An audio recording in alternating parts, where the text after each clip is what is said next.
ראיון עם אליהו אלי אמיר. הראיון מתקיים בביתו המרווח של אלי ביישוב עומר ממזרח לבאר שבע. התאריך הוא 26 במרס 2026. אלי, בבקשה. קוראים לי אליהו אמיר, אבל אמיר זה שם מעוברת. השם הראשוני הוא אליהו ממיה.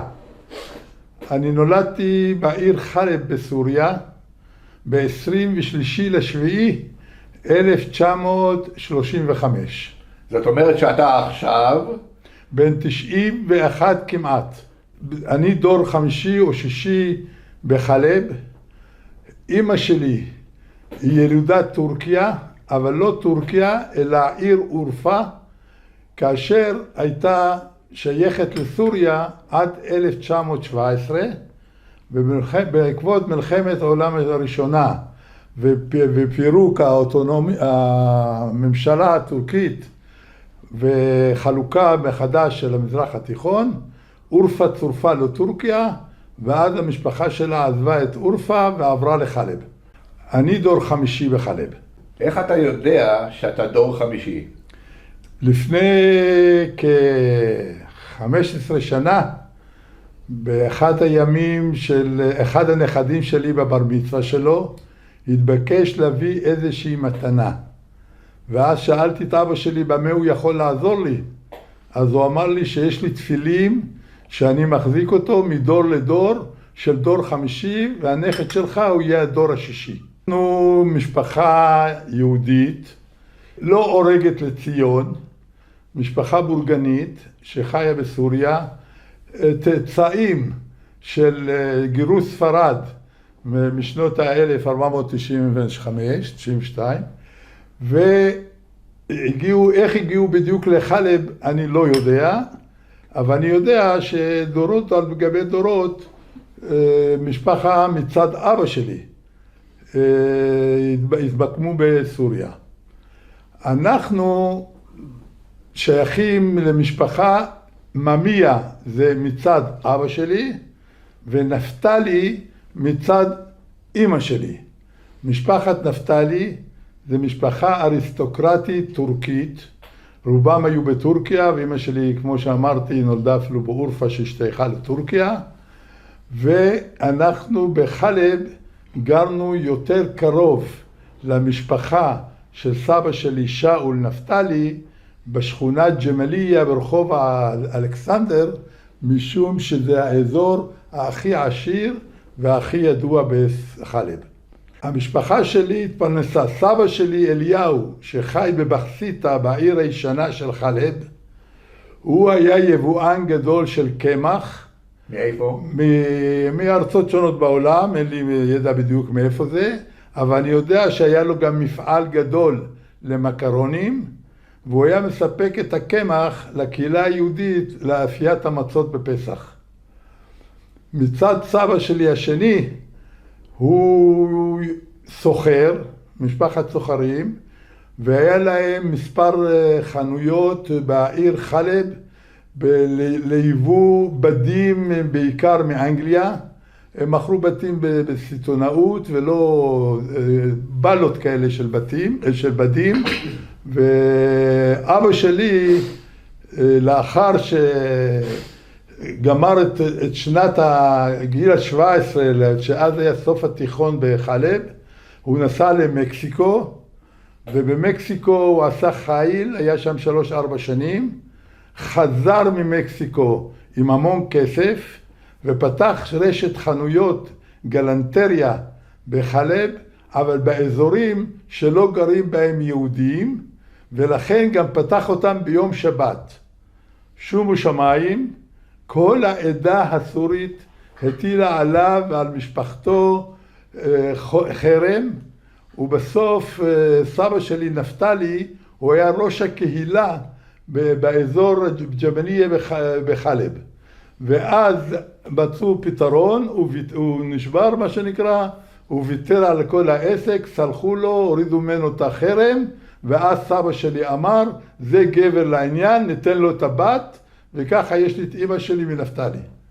פסח בחלב זה דבר מיוחד. חלב זה עיר פרזות. עיר פרזות זאת אומרת שזה חייבים את הליל הסדר פעמיים. על סבא אליהו ממיה, שאני על שמו נקרא, ולמחרת היינו עושים עוד סדר אצל הסבא שאול נפתלי. כל עיר פרזות, כמו בירושלים, פורים כן ביום אחר, עיר פרזות חוגגים את ליל הסדר באופן קבוע פעמיים.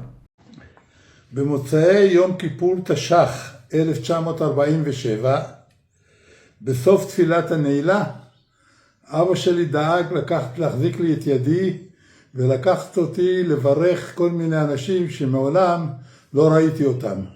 ולכל אחד ניגש ואמר חתימה טובה, וככה עברנו את הערב, ואחר כך יצאנו בבית הכנסת, ואני רואה פתאום שהוא הולך הביתה. כי בדרך כלל, כשאנחנו גומרים את התפילה במוצאי יום כיפור, הולכים לסבא נפתלי, ושם אוכלים את ארוחת המפסקת. ואז אנחנו הולכים ישר הביתה, ואבא שלי עושה את זה במהירות, לא הבנתי מה למה. כשהגענו הביתה, הבנתי את כל הנושא. אמא שלי עמדה שמה, ואמרה, מחר אבא לוקח אתכם לדודה אמילי בביירות. אני שאלתי, מה זה אתכם? אז היא אמרה לי, אותך, את אחותך לאה, ואת אחיך שאול הקטן, ונוסעים לביירות לדודה אמילי. לא הבנתי למה צריכים פתאום, אבל אנחנו רגילים תמיד, בווקונס בקיץ ביולי, והשנה גם כן היינו שמה, שאנחנו באים לשם כל המשפחה, הדודות והילדים, ומבלים שם את החופש הגדול. כי יש לנו ביישוב הכפר בחמדון, בערי הלבנון, בית, שיש לנו קושן אליו עד היום, ואנחנו כל קיץ באים לשם מתאספים לחודש חודשיים.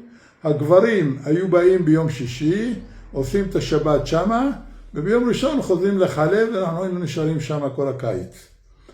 ואז היא אומרת לי, תשמע, מחר אתם יוצאים, והיא לוקחת מעיל, פרדסו בצרפתית, מין מעיל כזה גלימה, מעיל ארוך שלובשים אותו עד הרגליים, לוקחת את הפינה של המעיל, פורמת, ומראה לי שטר, ואומרת לי, השטר הזה זה לירה סטרלינג, זה המון כסף, אני תופרת לך את זה בתוכו, אם תצטרכו, תשתמשו בזה. בסדר, אני שומע ואני לא מבין מה שקורה איתי. אחר כך היא לוקחת את המעיל, פורמת מצד שני, ואומרת, אתה רואה את האבן? מראה לי זה אבן מבריקה, ואומרת לי, את האבן הזאת אני תופרת בפנים, ואחר כך אני אגיד לך למה. נגמר הטקס, ולאף אחד לא אמר לי שום דבר. למחרת בבוקר, מוקדם, אבא לוקח אותנו, הלכנו לתחנת האוטובוס, ואמא שלי נפרדה מאיתנו בגבורה, ממש בגבורה. היא נשארה בבית עם שתי אחיות קטנות, ואנחנו הלכנו עם אבא שלי לתחנת האוטובוס. נסענו מאוטובוס מחלב, דרך קמישלי, דרך למטה חוף הים, והגענו עד לביירות. במקום ללכת לדודה אמילי, נכנסנו למלון, ואני שואל את אבא, מה, איפה דודה אמילי? עזוב, אנחנו עלינו פה במלון. ישבנו במלון, ולמחרת בשעות 12, בא הדוד הזה, שאנחנו הגענו לתחנת האוטובוס, ועלינו על האוטובוס, הצטרף אלינו בן אדם, ואבא שלי אומר לי, תראה, זה הדוד הזה ייסע איתנו. הדוד הזה נסע איתנו, הגענו יחד איתו למלון בביירות, הוא כמה מילים לאבא שלי באוזן, לקח את המונית ונסע, ואנחנו נכנסנו למלון. למחרת, בשעות הצהריים, הדוד הזה הגיע עם מונית, אנחנו ירדנו מהמלון, אבא שלי אומר, תיכנסו לאוטו, אנחנו נכנסים, שאול, אחותי לאה, ואני, ותבינו, תשימו לב, אני הייתי בן 12, אחותי בת 14, ואחי בן 9. אנחנו נכנסים למונית, ואני אומר לאבא, תיכנס. אז הוא אומר, לא, אתם נוסעים לבד. הדוד הזה ייקח אתכם. הדוד הזה נכנס לתוך המונית, התיישב על יד הנהג, סגרו את הדלת, ונסענו. נסענו לאורך החוף, עד שהגענו לעיר צור. לא רחוק מעיר צור, יש איזשהו פרדס, הוריד אותנו בפרדס, נכנס לאוטו ונסע. נשארנו 3 ילדים, התאספנו והתלכדנו אחד עם השני, לא ידענו בדיוק מה קורה איתנו. התחיל להיות לחשיך, לפתע מופיע איזה בן אדם עם חמור, ואומר, אני לוקח אתכם, הדוד הזה שהביא אתכם לפה, האיש הזה שהביא אתכם לפה, הוא לא יכול לבוא, אני באתי במקומו. לא ידענו מי זה הקודם, אנחנו לא יודעים מי זה עכשיו. על החמור הוא שם 2 ג'ריקנים של מים, חבילה של פיתות, חלבה, והתחלנו לצעוד ברגל לכיוון לא ידוע. אנחנו לא ידענו, אנחנו ידענו שאנחנו צריכים להגיע לארץ ישראל, אבל לכיוונים לא ידענו. התחלנו ללכת ברגל בשבילי עיזים בהרים שם, היינו הולכים בלילה, וביום היו מסתתרים בכל מיני מערות בדרך. ככה זה נמשך 3 ימים ו2 לילות. בלילה השלישי הגענו לאיזשהו מקום, שמו אותנו בתוך תעלה ושוב נעלם. התקבצנו 3 ביחד וכבר התרגלנו לזה שהיה משאיר אותנו באיזשהו מקום, נעלם וחוזר בחזרה. אבל לפתע, במקום שהוא יופיע, הופיעו כמה גברתנים, חטפו אותנו ורצו. נפתח שער ענקי, ואז התברר שהגענו לקיבוץ חניתה, והבחורים האלה מהפלמ"ח שהיו בחניתה, הם באו ולקחו אותנו פנימה. מיד הפרידו בינינו, ושמו אותנו במטבנים קש, מתוך פחד שאולי משום מה מישהו גילה שאנחנו הגענו. ג'נטלמניה של הצרפתים בלבנון, והצבא הבריטי בארץ ישראל, לא היו בטוחים שלא התגלנו. אחרי איזה שעה וחצי, ראו שזה הכל בסדר, יצאנו החוצה, ניגש אליי המאס של הקיבוץ, ואומר לי, שמע, והערבית שלו הייתה בסדר גמור, ואומר לי, שמע, איפה האבן? אמרתי לו, איזה אבן? הוא אומר לי, האבן. אמרתי לו, שמע, אתה צריך את האבן. הוא אומר, מה זאת אומרת? הבן אדם הזה שהביא אתכם צריך לחזור לביירות, ולמסור את האבן לאבא שלך, הוכחה שהגעתם. אמרתי לו, אני לא נותן את האבן. למה? משום שאבא שלי אמר לי, את האבן תיתן רק כאשר תגיע לארץ ישראל לדודים. וידעתי שיש לנו 2 דודים, דודה בירושלים ודוד בתל אביב, שהם עלו לארץ בשנות ה-32, 33, אנחנו לא הכרנו אותם, רק ידענו על קיומם. כן תן את האבן, לא את האבן, התחיל כבר הזמן לעבור, והם באו להגיד לי, שמע, הבן אדם הזה חייב לחזור בחושך, הוא לא יכול לחזור ביום. ואז לא, מחוסר ברירה, אמרתי, אוקיי, נתת להם את האבן, והבן אדם הזה נשק אותנו, עזב אותנו והלך, והחבר'ה מהקיבוץ הלבישו אותנו, צרחצנו, נתנו לנו סנדוויצ'ים לאכול, והלכנו לישון, ולמחרת בבוקר עלינו על אוטובוס מחניתה, ובמקום לנסוע מחניתה לחיפה, איך נוסעים מחניתה לחיפה? יורדים לנהריה, עוברים את עכו, קריית חיים, הצ'ק פוסט, מגיעים לחיפה. לא, נסענו דרך כביש הצפון, מחניתה לכיוון החולה. הגענו לנבי יושע, ומנבי יושע ירדנו למטה לג'חולה, ומשם עברנו דרך ראש פינה. למה? כי מדרך החוף מנהריה יש המון עמדות של הבריטים. אבל מהצד שהובילו אותנו יש רק עמדה אחת שהיא בראש פינה. הגענו לראש פינה, נעצר האוטובוס, עלו 2 חיילים. כשישבנו באוטובוס השיבו אותנו כל ילד בפינה, על יד כל ילד ישבה חברת קיבוץ, וחוץ מזה היו עוד 2 חברים ככה שישבו מהצדדים וליתר ביטחון. כשעלו החיילים, 2 החבר'ה קפצו, דיברו איתם, לא יודע מה, הם ירדו, נסענו, הגענו לחיפה. בחיפה אנחנו באנו לרישום, רשמו אותנו, ופתאום אני רואה שאחי איננו. אני אומר, איפה הילד? אמרו, לקחו אותו. אמרתי, מה זאת אומרת לקחו אותו? אמרו, שמע, הוא ילד קטן, אין לו מה לעשות, אותו צריך לקחת למוסד מיוחד, ואחר כך התברר לי שלקחו אותו לכפר סבא, למוסד עלומים בכפר סבא, והוא למד שם עם הילדים של כפר סבא בבית ספר רגיל, ולימים הוא השתחרר בפנסיונר, בפרופסור בטכניון לארכיטקטורה, והיום הוא פנסיונר שלהם. ואז נשארנו רק אני ואחותי, וכאן הגיעה בחורה מגבעת השלושה. אני כבר כשהגעתי לארץ במועצת פועלים בחיפה, ידעתי למי אני שייך בארץ ישראל. אני כבר באותו רגע השתייכתי לקיבוץ המאוחד. הם חילקו את זה מראש. ולכן, ברגע שלקחו אותנו מחדרה לירושלים, הצטרפה אלינו בחורה, בת 19, הייתה מהפלמ"ח, בת 19, שבת גבעת השלושה.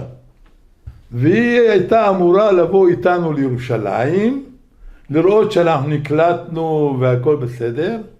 עכשיו, מה זה ירושלים?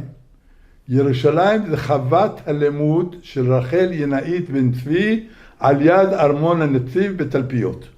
אנחנו מגיעים לשם, אני ואחותי, ואז אמרו שפה יהיו שתי קבוצות. חוות הלימוד נולדה ב-1923 כפועלות, מועצת הפועלות, אבל בזמנים האלה קלטו יהודים ילדים. הייתה קבוצה אחת, שאני קורא להם אשכנוזים, מאירופה, שהם בעיקרם, 85% מהם, היו ילדות וילדים ללא הורים ולא יהיו להם הורים, שהוציאו אותם ממנזרים ומכפרים וכל מיני משפחות, אחרי מלחמת העולם השנייה, והעלו אותם לארץ, ועשו מהם קבוצה ושמו אותם שמה, וקבוצה שנייה שמעדות המזרח, בעיקר מעיראק, היו לנו שם קרוב ל-30 חבר'ה, אולי 20 ומשהו חבר'ה, 28 חבר'ה עיראקים, אני ואחותי סורים ואחת ממצרים. והיינו שמה, והבחורה הזאת הייתה איתנו כל הזמן, ופתאום, כ"ט בנובמבר, התחילו הצהרות של המלחמות. אמנם חוות הלימוד על הגג שלה היה צלב שמקום מוגן, כבית ילדים, בית ספר, אבל התחיל המצור בירושלים, ואז היא נשארה איתנו הבחורה הזאת עד 1949, דצמבר, שהעבירו אותנו מירושלים עד איילת השחר. כשהיינו בחוות הלימוד, אחרי איזה 3 או 4 חודשים, הבינו שאני לא יכול להיות שם. אחותי שנולדה ב-1933, היא הייתה הצעירה בתוך הקבוצה. כולם היו בני 31, 32, הבינו שאני לא יכול להיות שם. ואז רחל ינאית לקחה אותי, ואני מודיע בכבוד רב. אני הייתי מאומץ כילד אצל רחל ויצחק 6 חודשים בצריף בירושלים. והייתי מאומץ עליהם, ויצחק כל פעם היה מביא לי עיתון בערבית, ומה זה מילים שלא ידעתי, הם מתרגם לי. עד שהחליטו שזה לא פתרון לילד, הוא לבד. היה לה 2 ילדים, אלי בבית קשת, והגדול היה נהג מכונית משוריינת, שהיה פורט תמיד מהעיר לכיוון חוות הלימוד להביא אספקה. 2 בנים היו לה, ואחד נהרג בבית קשת, אלי, ואז החליטה שזה לא פתרון. היא לא בבית, היא מתעסקת עם הילדים בחוות הלימוד, הוא עסקן ציוני. זה לא פתרון, אז באה אליי לבחורה הזאת מגבעת השלושה, ואמרה, תראי, הוא ילד נבון, הוא ילד חכם, הוא ילד מפותח, נחזיר אותו בחזרה לחוות הלימוד.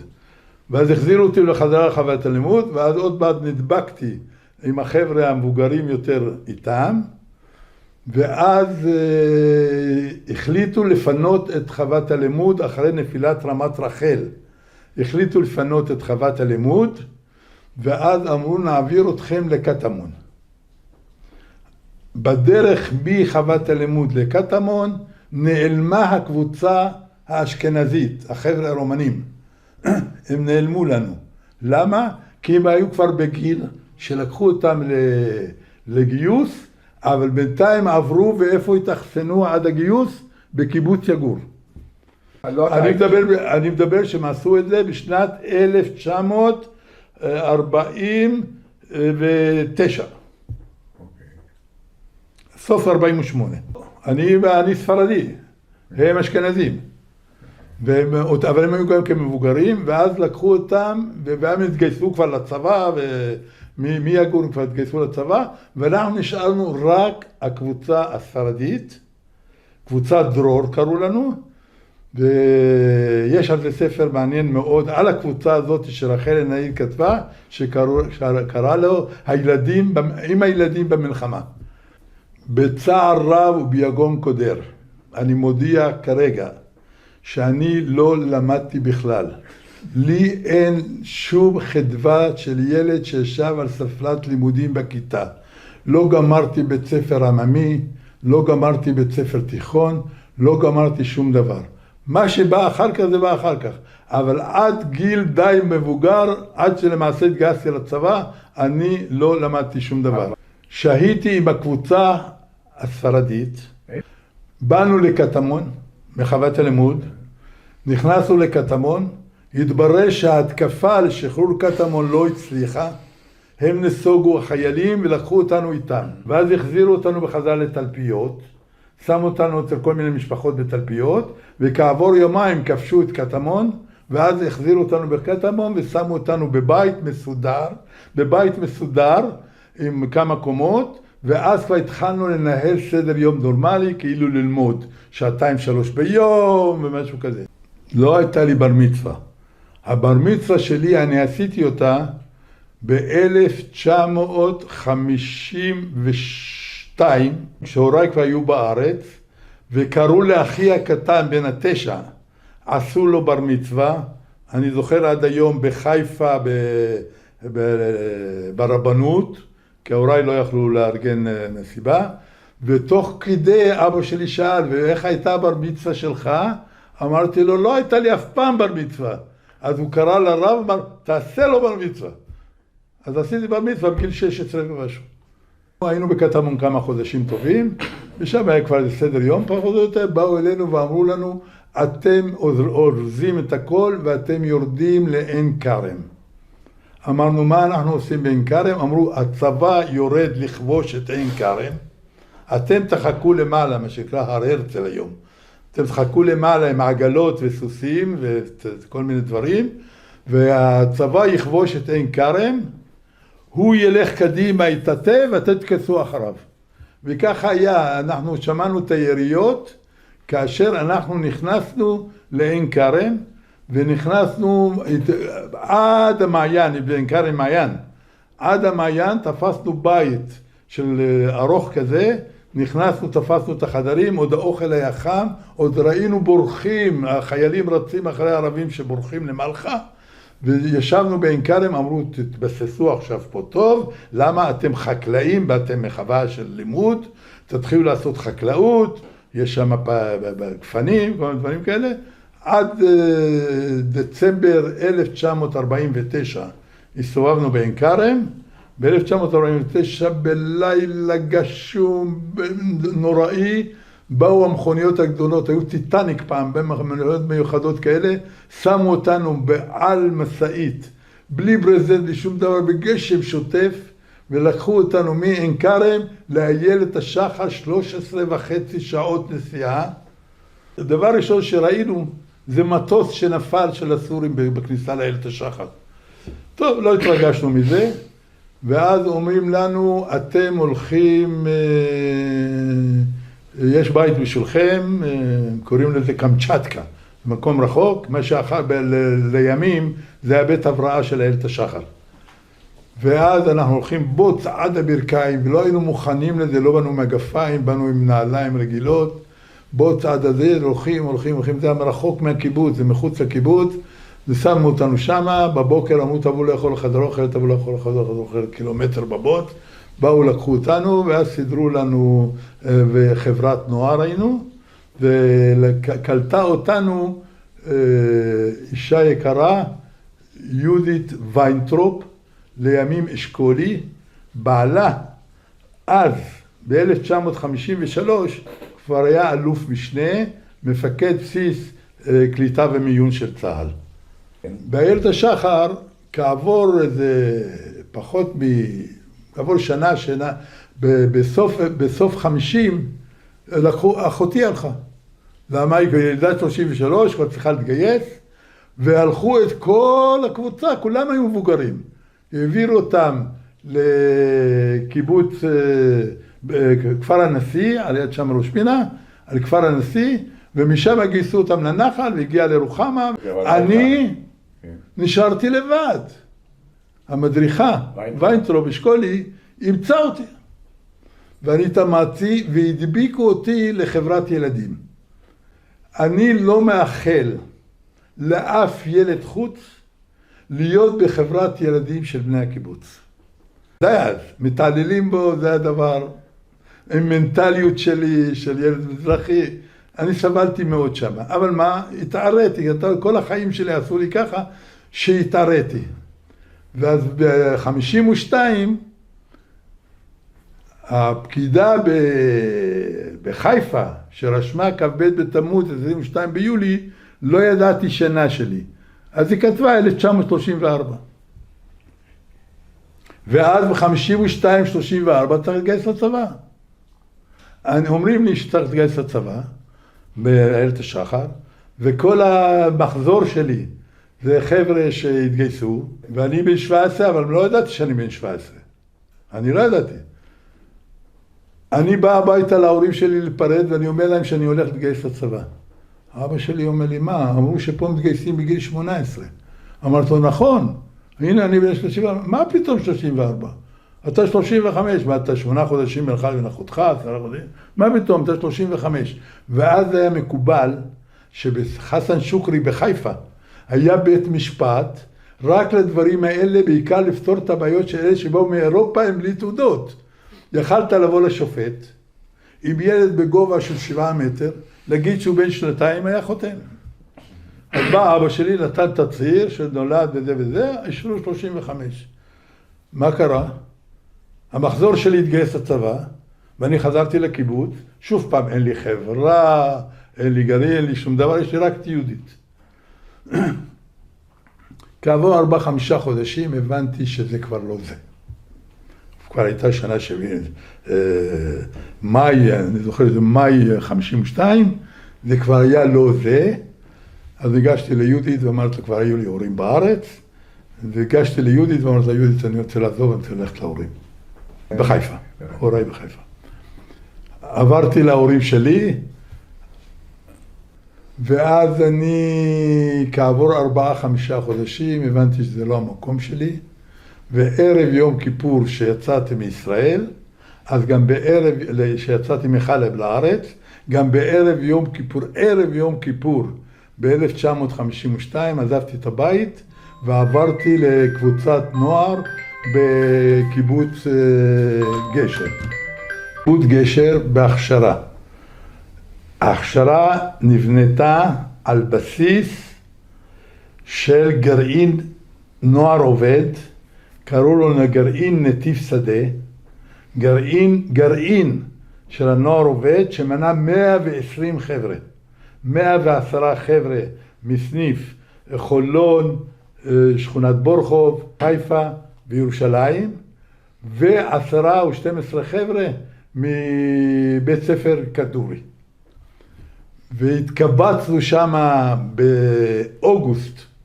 אנחנו היינו כבר קבוצה שכבר התחילה להתאסף, נוער עובד, לא לומד, נוער עובד, מבתים כמו שאני הייתי, התקבצנו קבוצה לאט, עד שבאוגוסט 53 באו הגרעינים המרכזיים שהילדים האינטליגנטים שגמרו תיכון בשכונת בורחוב בחולון, לא כמונו שהיינו זרוקים בגלת צדדים, ואז יצאנו בנובמבר, 30 בנובמבר 1953, התגייסנו לצבא, גרעין נחל. לא היה מיועד בהתחלה לשום דבר, קיבוץ גשר ניסה לשכנע את התנועה הקיבוצית, את הקיבוץ המאוחד, שנחזור להשלים אותם, אבל לקיבוץ המאוחד היו תוכניות אחרות, ויועדנו להשלים את קיבוץ בית ג'וברין. אנחנו הראשונים, שלא כולנו, כי אני לא, היינו ממקימי 890.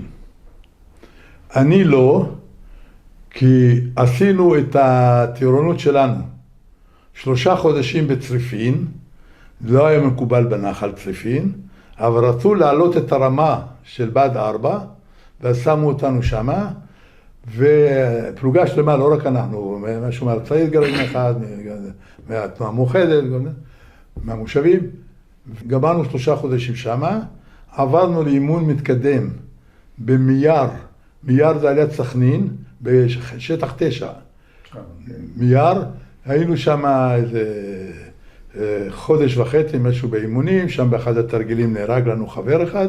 אני זוכר שבאימון המתקדם, האדם הכי גדול שבא לבגוד מה אנחנו עושים, זה הסופפו, שהיה קצין הדרכה של הנחל.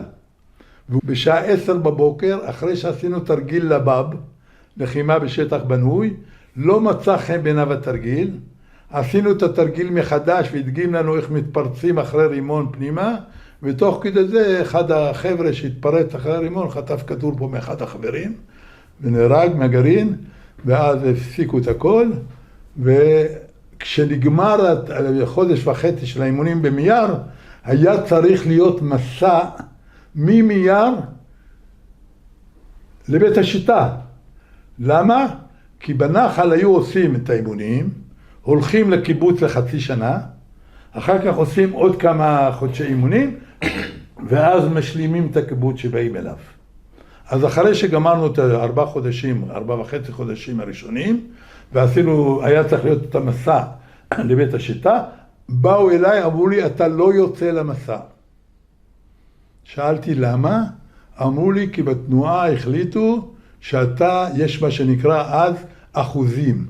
כל גרעין נתן 10% לתנועה, ו10% לפיקוד, למ"כפי וכל הדברים האלה, אז אתה הולך להיות מדריך בנוער עובד. ואז נתנו לי פס, הלכתי ברגל 17 קילומטר ממייר עד קיבוץ סער ליד עכו שמה, ואיכשהו הגעתי והלכתי לנוער עובד, ואמרתי אני באתי. אין לי בית, אני לא יודע למי אני שייך, לאיזה קיבוץ אני שייך, ובאתי לשמה, ושמה זה סיפור שמה אני עשיתי בנוער עובד. אני לא הייתי בצבא, מאבא שלי לא הייתי בצבא. אני השתחררתי, למעשה הייתי בחל"ת מיום שגמרתי את האימון הראשוני, ועד 31 במאי 1956, שכולם השתחררו, אז אני הצטרפתי אליהם ללשכת הגיוס והצטרפתי.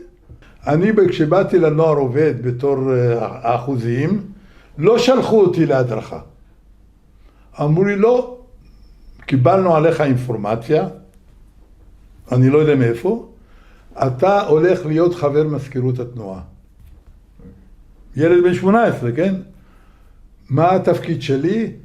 בן גוריון החליט שצריך לעשות בחירות בנוער עובד, להחליט מה זה הנוער עובד, זה למפא"י או למפ"ם, לאחדות עבודה מפ"ם. ואז אתה תייצג את הקיבוץ המאוחד, והבן זוג שלך יהיה אלוף משנה איתמר בן ארי מחניתה. העסק מתגלגל ונסגר אחר כך מחניתה, והיינו שם כמעט 7-8 חודשים.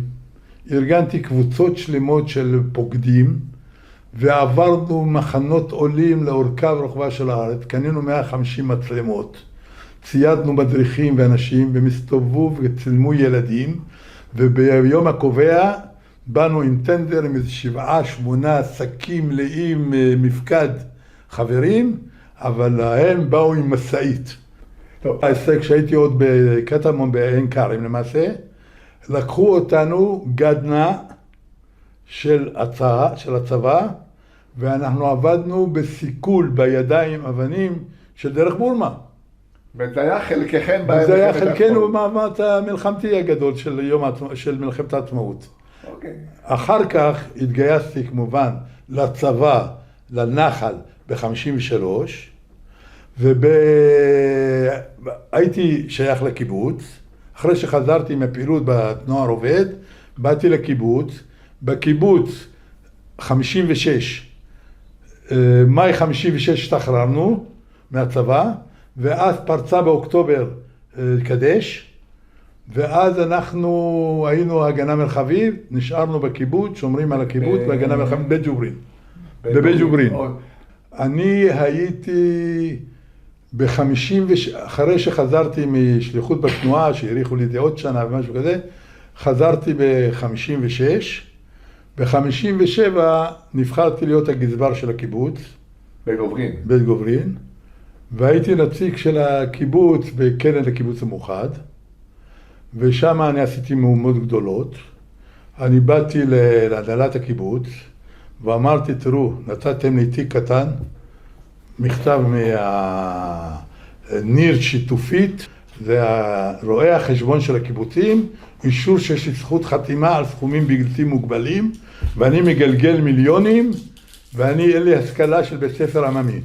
זה לא יכול להתכן, ואני לא יחידי, אנחנו היינו כל השכבה של הקיבוצים שהוקמו אחרי מלחמת השחרור. ואז רעש, אז החליטו אוקיי, שלחו אותנו לאוניברסיטת תל אביב. באוניברסיטת תל אביב עשו לנו קורס של שנה, שלמדנו ביום חמישי אחרי הצהריים וביום שישי, כל שבוע, שנה שלמה, וכשגמרנו את הקורס, קיבלנו תעודה טכנאי חקלאי. ואז אני גזבר קיבוץ, עשיתי עוד מהומה אחת, ובאתי ואמרתי שלא ייתכן שלא תהיה ביקורת גם לנו על התקציב של הקיבוץ המאוחד ועל המענקים שמגיעים מהממשלה לקיבוצים. התברר לי מהר מאוד שכל המענקים והלוואת פלחה והלוואת זה והלוואת זה והלוואת זה, שאתה מקבל הלוואות בערבות מדינה לקיבוץ, הקיבוץ בחיים לא יחזיר אותם, וזה נגמר. הקיבוצים הצעירים כמעט שלא נהנו מזה. נען, גבעת השלושה, יגור, כל הקיבוצים הגדולים היו שולטים על העסק הזה. עשיתי מהומה ואמרתי אני רוצה ועידת תנועה, אמרו לא צריך, החליטו שחצי חצי. יעשו ועדה מיוחדת חצי חצי, כמובן הקיבוצים הצעירים בחרו בי. אני הייתי שנה ו3 חודשים חבר ההנהלה הבכירה של בנק הפועלים, כי לקיבוץ המאוחד העניקו 2 מקומות, אחד זה עבדך הנעמד שעוד קראו לו אליהו ממיה, וחבר מגבעת השלושה, שהוא אבא של הבחורה שליוותה אותנו לירושלים. עכשיו, כשגמרתי את כל השליחויות שלי בשם הקיבוץ, בשנת 59, אני באתי לקיבוץ, פתאום הקיבוץ העביר היה לקיבוץ המאוחד, בעין חרוד היה סמינר למרכזי משק קראו לו. היה בעין חרוד, מה שהיום זה רופין.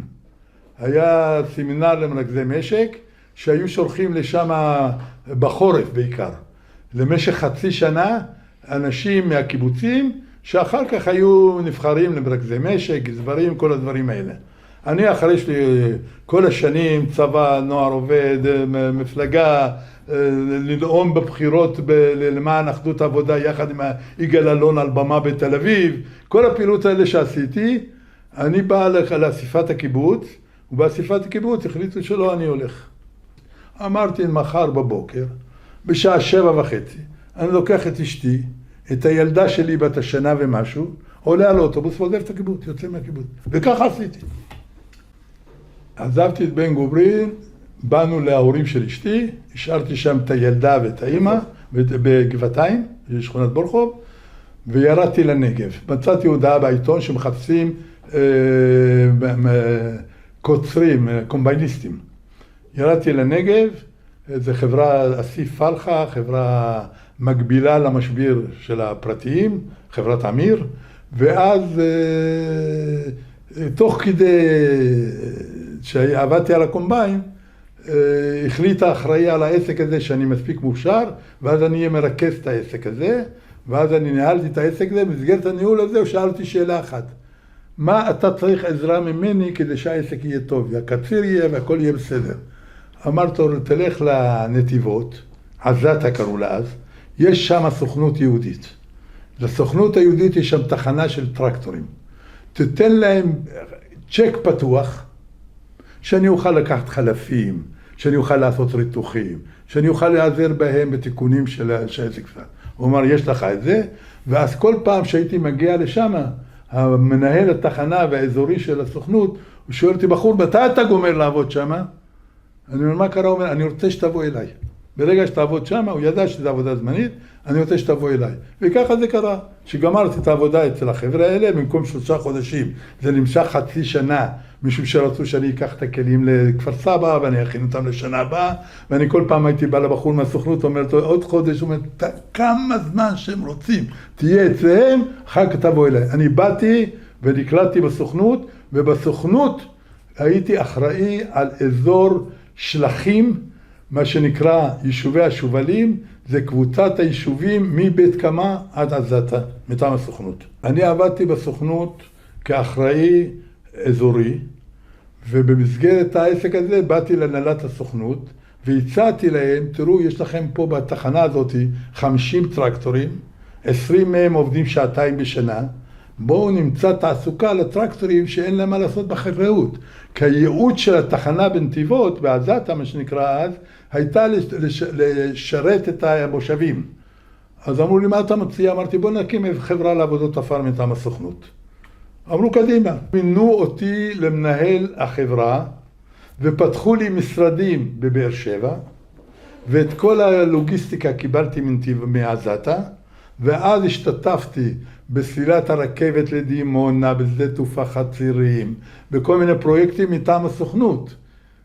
ולסוכנות הכלים פתאום אמרתי, כדאי לקנות שופל, כדאי לקנות גרדר, וככה פיתחתי שם מכבשי כבישים, וככה פיתחתי שם את החברה הזאת. ביום, זה העסק הזה התחיל בסביבות 63, 64, ב-67 מלחמת 6 הימים, גויסתי ל6 הימים, לחטיבה 11, לגדוד 128, שכבשנו את דיר אל-בלח. באתי לשם, הייתי חובש, היינו בדיר אל-בלח, כבשנו דיר אל-בלח, ואחר כך עלינו על עלי מונטר, וירדנו לעזה. ואז השתחררנו אחרי 20 ומשהו יום, אני מגיע הביתה, אני רואה שאת הרכב של האסרד שלי מטעם הסוכנות עומד על יד הבית, אני ניגש לדבורה, אני אומר לה, איפה המפתחות? הוא אומר לי, באו מהסוכנות ולקחו את כל המפתחות. צרור המפתחות כזה של כל המוסך וכל הדברים האלה, ואמרו, שתגיע, תתקשר אלינו. ואז אני טלפונים וכל הדברים האלה. היית צריך לרדת לנתיבות עם הפלאגים האלה, ירדתי, התקשרתי, ההנהלה של החברה ישבה באשקלון באפרידר. אני מתקשר, יופי, אנחנו שמחים שחזרת בשלום והכל בסדר, תבוא אלינו. אני בא לאשקלון, אומר, איך אני אבוא אליכם? יש לי אוטו, אין לי דלק. הוא אומר, תיגש לתחנת דלק, תגיד להם, אני זוכר עד היום, תגיד להם 763, ואז ימלאו לך דלק. ניגשתי לגסטון, עבר לתחנת דלק בנתיבות, אמרתי לו, גסטון, אני רוצה 763, ואני מכיר אותך, תמלא. מילאתי דלק, נסעתי לאשקלון. אני בא לאשקלון, לוקח למנהל, הוא אומר לי, סגרנו את המפעל, פיתרנו את כל האנשים, זה 1,000 איש בכל הארץ. פיתרנו את כל האנשים, מגיע לך זכויות כאלה וכאלה, אבל אותך אנחנו לא רוצים לפטר. אתה יודע היחידי מי חייב לנו כסף באזור, אתה יודע היחידי איפה הכלים נמצאים, הכלים מפוזרים, מאילת, כבר עבודות עפר, מבסיס כזה ובסיס כזה ובקיבוץ כזה ולהב ודביר ושובל וכל הסיפורים האלה, אנחנו רוצים שתרכז את הכל. היה לנו בלעדיות לספק למעט משרד הביטחון ציוד הנדסי. הקמתי חברה והפעלתי את זה. אחרי מלחמת 6 הימים נפתח סיני. סיני, כן. ואני הזרמתי לסיני באופן פרטי בשביל סולל בונה, בשביל מעץ ובשביל משרד הביטחון 45 טרקטורים. אל תשאל אותי איך עשיתי את זה. אוקיי. אתם השתתפתם בבניית קו בר לב? אני לא השתתפתי בבר לב דווקא, אבל אני נתתי שירותים לכל המחנות וכל סולל בונה עשה את קו בר לב, ונתתי לו כלים. אני לא ביצעתי קבלני. אני סיפקתי ציוד לפי יומית, לפי שעות, סיפקתי ציוד. אני התחלתי עם 2 טרקטורים פרגוסון ו2 מכבשי כבישים נגררים. בערב יום כיפור היה לי כבר קרוב ל-50-60 טרקטורים מכל הארץ. עזבנו בקו של התעלה, עשיתי עבודות אספלט, כל מיני עבודות בשביל מע"צ, עזבנו את זה ואמרנו נחזור אחרי יום כיפור. וכל הטרקטורים האלה הלכו. המצרים לקחו את כולם כי הם כבשו את החלק הזה. ביום כיפור מגיע אליי הביתה, דופק על הדלת בחור, ומביא לי צו גיוס. אני מסתכל, אומר לו, מה זה? הוא אומר לי, פרצה מלחמה. אני לא יודע שטויות. הוא אומר לי, כן, פרצה מלחמה. אני פותח את הרדיו, אז פרצה מלחמה. אז הוא אומר לי, תבוא. אמרתי לו, לאן לבוא? אז לא, קודם אני אומר לו, בסדר, אני לא יודע איך להגיע עד חצור. הוא אומר לי, למה חצור? אתה צריך לבוא פה למחנה הנדסה בפיקוד דרום. אמרתי לו, מה הנדסה פיקוד דרום? אני שייך לחטיבה 11. יומיים לפני יום כיפור, הלכתי לשליש של חטיבה 11 שישבנו בחצור, שהימ"ח שלנו היה בחצור, ולקחתי ממנו אישור יציאה מהארץ, אתה יודע, צריך לקבל אישור. לקחתי ממנו אישור יציאה מהארץ, כי ב8 לאוקטובר הייתי צריך להיות בקניה בספארי. אבל אתה יודע שהמקצוע הצבאי שלך בחירום הוא... חובש. חובש. לא רק חובש. אני מפקד, יש לי סמכות למפקד תג"ד. אמר, אני מגיע ואני ניגש לפוגש בחצר של הפיקוד של חיל הנדסה את הסמג"ד, לימים נודע לי שהוא הסמג"ד שלי יהיה, ואני אומר לו, מה נשמע, מה זה, מה אתה עושה פה, מה אתה עושה פה? אמרתי לו, אמרו לי שאני מגויס פה אליכם, הוא אומר לי, מה, אני רואה את הפס, הוא אומר לי, כן, בסדר, הוא אומר לו, שמע, תסלח לי רק 2 דקות, אני רוצה לקפוץ לרופא, ואני רוצה להחליף אותו כמה דקות כדי להתארגן, להקים תג"ד. הוא אומר לי, מה רופא? אתה לא רופא, אתה לא חובש, אתה לא שום דבר. אמרתי לו, מה אני? הוא אומר, אתה הולך עכשיו הביתה, וחוזר בעוד יומיים. אני הולך הביתה, חוזר בעוד יומיים, הוא מדביק אותי אליו. תעשה את זה, תעשה את זה, לא תעשה את זה, תעשה את זה, עד שהתברר לי שהייתה תוכנית בצה"ל, בחיל ההנדסה, להקים יחידה מיוחדת. שתעשה מבצעים גדולים בציוד הנדסי, וקראו לה יחידת הג'ונסונים. מי שלא יודע מה זה ג'ונסון, ג'ונסון זה כלי העצמה הכי גדול שישנו. כלי לעבודות עפר. זה לעבודות עפר, זה משהו ענקי, עם אליבטורים, חופר, שופך לבד, כל הדברים האלה. ואתה תתמנה לזה, אתה תהיה המפקד של העסק הזה. מי ישמע מקולי, אני לא קצין, אני בקושי צבא. זה יהיה בסדר. וככה זה היה, ואז חיכינו כמה ימים באזור באר שבע, ואז ירדנו לאל-עריש. עכשיו, הייתי בגדוד צמ"ה של חיל הנדסה דרום. ירדנו לסיני, ואז התחלנו בכל מיני דברים. קודם כל לקחו אותנו לאל-עריש. שכבנו שם ולא עשינו שום דבר. עד שיום הימים בא אליי הסמג"ד, ואומר לי, תבוא הערב לפגישה של הסגל. כל יום בערב מתיישבים שם ומברברים את המוח עד 3 לפנות בוקר. מה עשית? מה עשית? מה עשית? הגיע לפגישה, אני רואה שבראש השולחן של הפגישה יושב אריק שרון, ואת אלופים, תתי-אלופים, ואת כל הדרגות, ואני המסכן, הרב סמל, יושב בפינה בשקט, ואני לא יודע מה הם רוצים ממני. ואז פתאום אריק שרון נותן סקירה, ואומר, מי זה פה אליהו אמיר? אומר, מכיוון שאני רואה אותך פעם ראשונה, אני סולח לך. מרגע זה, אם תגיע, תופיע עלינה בלי דרגה, אני מכניס לך לבית סוהר. אמרתי, המפקד, איזה דרגה? אופי דרגה על הכתף. אמרתי, אין לי דרגה, אני לא קצין. הוא הסתכל לימין ולשמאל, ואז קם הרופא. הוא קם, אמר, הוא שייך לי, הוא רב סמל אצלי, הוא אחראי על התג"ד. הוא אומר, הוא לא שייך לך, שב. ואז קורא לסמג"ד, הוא אומר, קח אותו לשליש, תנו לו דרגה, קצין, שמו לי סגן כזה ממ"ק, ממלא מקום קצין, ממ"ק, ממלא מקום קצין, קח אותו, ואז הלכתי, מכיוון שידעתי איפה כל הג'ונסונים נמצא, אז לא היו לי ג'ונסונים שלי. ואז ידעתי איפה כל הג'ונסונים בארץ, ים המלח, חריש, צולל בונה, כל החברות הענקיות האלה הם ג'ונסונים. אספתי 27 ג'ונסונים, וג'ונסונים כדי שיעבדו הם צריכים גם D9, אז הבאתי גם 16 D9. כמו שהייתה לי רשימה של ג'ונסונים איפה נמצאים, הייתה לי גם רשימה מתוך החיים האזרחיים שלי. הייתה לי רשימה גם מפעילים. אמרתי להם, הנה יש לי רשימה, אחד בצנחנים, אחד בשייטת, אחד פה, אספו את כולם והביאו לי. הג'ונסונים עשינו שני פרויקטים מרכזיים.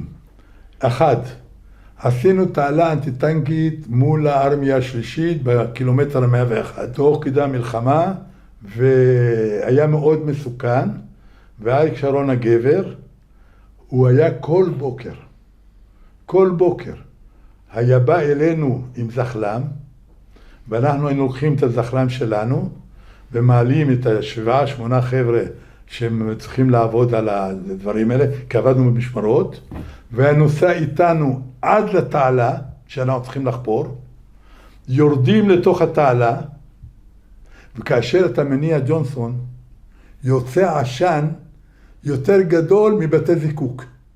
אז אנחנו מגיעים, יורדים לתעלות, שאת הג'ונסונים בלילה השארנו בתוך התעלות, תמיד מיד אחרי שהנענו 10-15 דקות, היינו חוטפים למקום ההפגזה. אריק שרון היה אומר, תניעו, רוצו אליי לזחלם, היה לוקח אותנו, היינו מצחקים איזה 2 קילומטר, היה מדבר במכשיר, היו מורידים עליהם מכות, היה שקט, היינו חוזרים ועובדים. זאת אומרת, הייתם תחת אש. היינו תחת אש כל הזמן. כשגמרנו את התעלה הזאת, העבירו אותנו לאסמאעיליה, למים המתוקים שם. אני יודע מה היה? היו שם כל מיני, היה צריך לפתוח סתימות של מים, שטחים מוצפים, עשינו המון עבודות שם, ואז הוסיפו לנו גם ליחידה, חוץ מג'ונסונים ודיניינים, גם כמה ברגרים. האם המפעילים היו מגויסים או שהיו אזרחים? לא היו מגויסים, לקחו אותם מיחידה אחרת. מילואימניקים. הם היו אנשי הנדסה, אנשי צמא. אנשי צמא בחיים האזרחיים שלהם. חבר'ה מספוספטים, ים המלח, עבדו בסולל בונה, והגשר היבשתי על תעלת סואץ. אתם עשיתם בגשר היבשתי? אנחנו לא לבד. שם היו הרבה יחידות, כי היה מכל מיני דברים. זה היה בנוי, היו שם גיאולוגים, אני לא מבין, היו כל יום מודדים, שהיה שפל וזה, היו מודדים את השיפוע של המים, ולפי זה היו עושים מגביהים את הגשר. עשינו כל מיני עבודות, למשל עשינו חניונים לשריון, עשינו להם סוללות מסביב כדי שיהיה להם חניון לשריון, עשינו רמפות לשריון, שיוכלו טנקים לעלות לרמפות, כל מיני עבודות, אבל הפרויקטים העיקריים, הדבר המרכזי ביותר היה תעלה אנטי-טנקית ב-101, על הגבול של מצרים, ותעלות המים המתוקים, והגשר היבשתי. בשלב מסוים העבירו אותנו לאפריקה, זאת אומרת אנחנו התרכזנו באפריקה, כבר לא היה לחץ גדול, וכבר התחיל להיות לחץ מצד החברות, רצו את הכלים בחזרה, וגם פיקודים אחרים רצו את הכלים האלה, אז פיקוד מרכז ביקש לעשות איזשהו דבר, אז נתנו לו 3 כלים, אבל זה כבר יצא ממני, אני לא הלכתי לשום מקום, נשארתי בסיני, ובשלב מסוים למעשה התפרקה, אבל באו אליי ואמרו לי, אתה חתום על 28 חתיכות, אנחנו רוצים אותן. מי בא אליך? מהצבא. אני עמדתי לפני שחרור. אמרתי, מה זה אני חתום? יש לי פה 3, נשארו לי 3 ו2 דיניינים לעבודות, קראנו לעבודות רס"ר. אז אמרו לי, מה אתה רוצה? אמרתי, אני רוצה, יחד עם הסמג"ד שלי, זה מיכה חרמוני, הוא היה במקרה תושב עומר, אני רוצה יחד עם הסמג"ד שלי, ורכב, תלושי דלק חופשי, בזמן בלתי מוגבל, אני רוצה לעבור את כל הארץ, ולרשום ולהגיד לכם איפה הכלים שאני חתום עליהם. אמרו לי, לך, עזבתי את סיני, טיילתי, הגעתי עד למובלעת הרוסית של הצנחנים, בתוך ג'בל אחמר, בתוך סוריה, איפה שידעתי שיש ג'ונסונים, ואיפה שלא ידעתי שיש ג'ונסונים. וככה חרשתי את הכל, בסוף באתי, אמרתי, אני מצאתי פה שניים, פה אחד, פה זה, פה זה, וזה, אמרו בסדר. החברות כבר ידעו איפה נמצאים, החברות בעצמם כבר מצאו, וחזרנו והשתחררנו. חזרתי, ודאי, לא רק שחזרתי, חזרתי ביתר שאת, כי כבר הייתי ידוע בצבא עוד יותר, והייתי קבלן מוכר ומורשה במשרד הביטחון, ואז שוב סיני, אז נגמר הכביש הרוחב, אז עשו כביש רוחב חדש. לסודר, בהתחלה היה למטה, לא, בהתחלה היה למטה, בתוך ה-30 קילומטר, אבל זה נמסר בהסכם למצרים, אז עשו יותר לכיוון פתח המיתלה, עשו עוד אחד, אז כבר שם עשיתי כבר באופן אזרחי. ואני גם תרמתי במסגרת כל מאמציי ותודותיי לצבא על פרנסתי, אחרי מלחמת יום כיפור, כאשר פרסו את הגדודים של התותחנים, של השריונאים, כל הדברים האלה, לאורך כביש הרוחב החדש, אני תרמתי 11 מגרשי כדורסל, לכל יחידה הייתי בא, עם 2 עמודים, הייתי מקים להם את העמודים, עושה להם אספלט, נותן למפקד את הכדור, לוחץ יד, והולך. המשכתי הייתי קבלן ראשי של מע"צ, אני עבדתי בכל הארץ, כבר העסקתי 100 עובדים, טרקטורים, היו לי 5 או 6 מובילי טנקים כאלה של הצרכים שלי, הייתי כבר חברה גדולה, יש לי מוסכים וחניונים בבאר שבע, משרדים. לחברה שלי הם קוראים אמירים, זה על שם ילדי המשפחה. אמירים בע"מ, חברה לעבודות עפר, נוסדה ב-1 לינואר 1968, ועוד לא נסגרה עד היום, כי כאשר אני ב-2007 החלטתי שאני כבר בן 70 ומשהו, ואני רוצה לצאת לפנסיה, ואף אחד מהדור השני לא רוצה להתקרב, הבת הגדולה פסיכולוגית, בעלה פסיכולוג, הבן עורך דין, הקטן מהנדס באינטל, אמרתי אם ככה, אני לא רוצה לעבוד, מכרתי את כל הציוד, לא מכרתי את החברה, מכרתי את כל הציוד, לירדן, הוצאתי לעיראק, לכל מיני מקומות, אלו 10 טרקטורים, וסגרתי את הפעילות של העבודות, השארתי רק את הנדל"ן שהיה הרבה באמירים, ומזה אני מתפרנס היום. רואים במהלך סלילת הגשר היבשתי מעל תעלת סואץ. מה, זה הכלים שלך? זה לא רק הכלים שלי, זה חיל הנדסה, חלק שלי וחלק של האחרים. זה במסגרת הצבא, זה לא מסגרת פרטית. והכנות לסלילת שדה התעופה בימית, מה שנקרא שדה תעופה איתם בסיני. בצעירותי על גדות תעלת סואץ במלחמת 6 הימים. התמונה הזאת היא ממחישה את אחת העבודות הסודיות שבוצעו מול רפיח בלב ים, 2 קילומטר לעומק הים. הקמנו גדר מיוחדת בתוך הים על מנת למנוע החדרה של אמל"ח על גבי צמיגים או פנימיות, כל מיני דברים כאלה. כך נראה הגדר שהקמנו אותה בתוך הים, 2 קילומטר מהחוף באזור רפיח. אחרי שסגרתי את הפעילות של חברת אמירים לעבודות עפר, החלטתי שאני הגיע הזמן, אני אלך לטור עולם.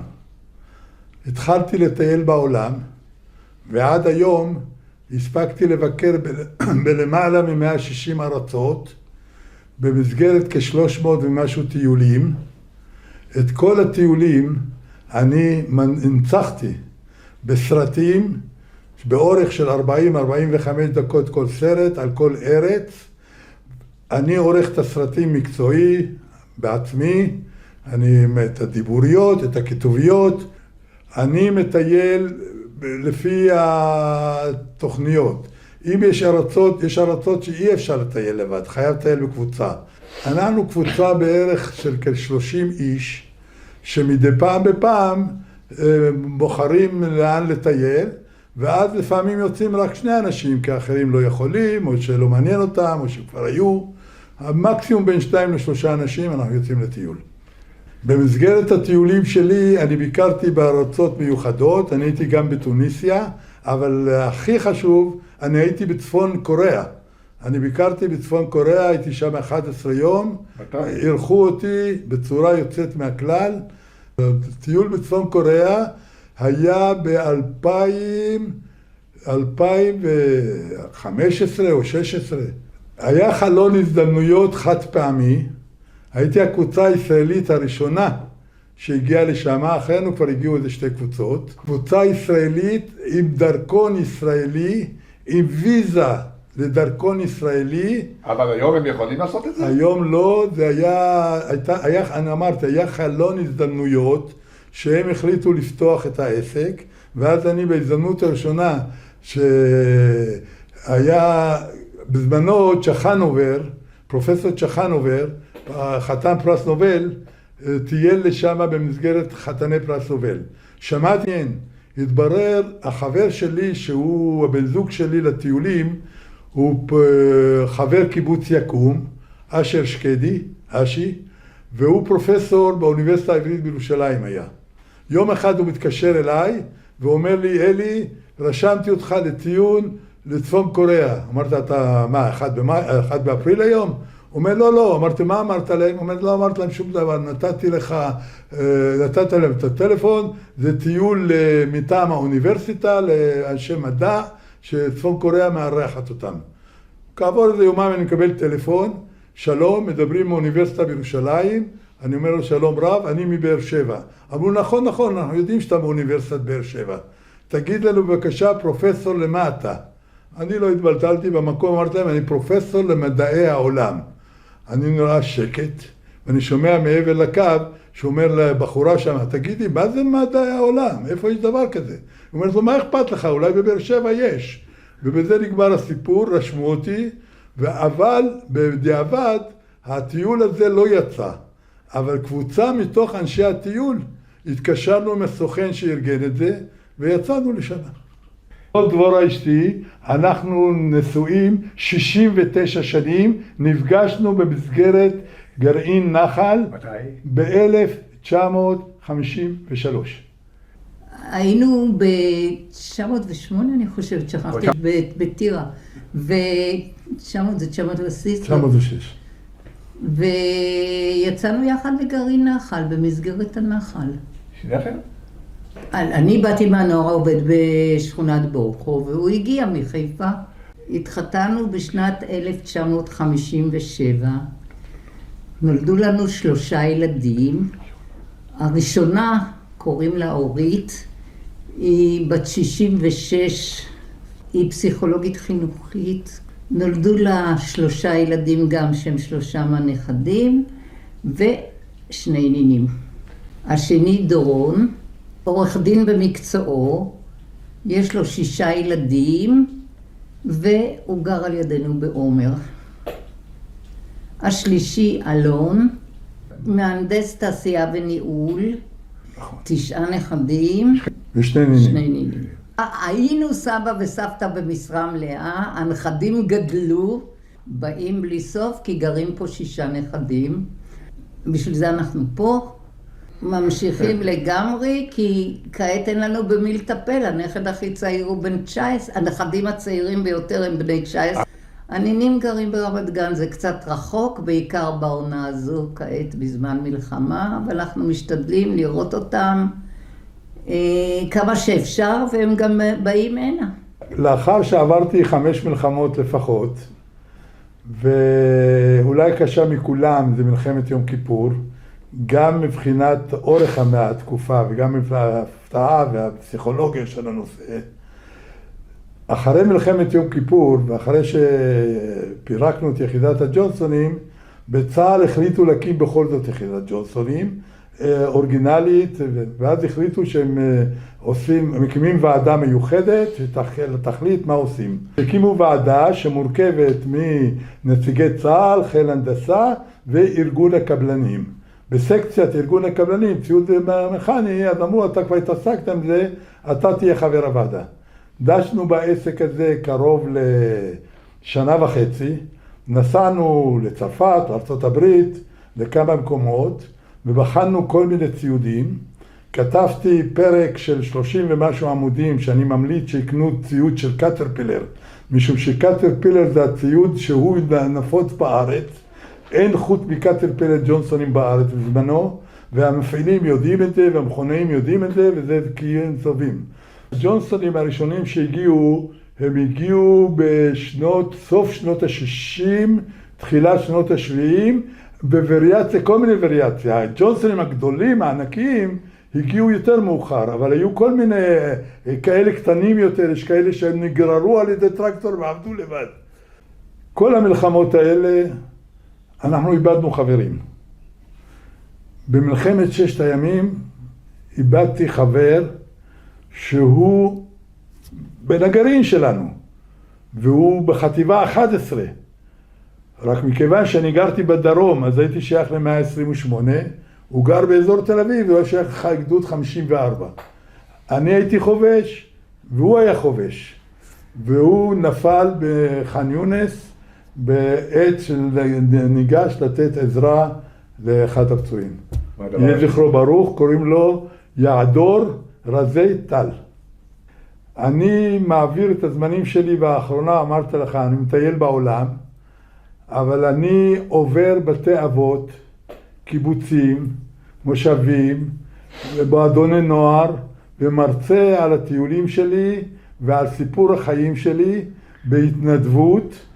לצורך ההיסטוריה, אני רוצה לספר שאנחנו בעיצומה של מבצע שאגת האריה, אנחנו במלחמה נגד איראן, וכל הזמן יש אזעקות וסירנות, והיום עשיתי דרך ברכבת אליכם, וכל הדרך היו אזעקות ועצירות, והיה זה סך הכל של איזה 3.5 שעות של נסיעה, ואמרתי, האם זה שווה את הנסיעה?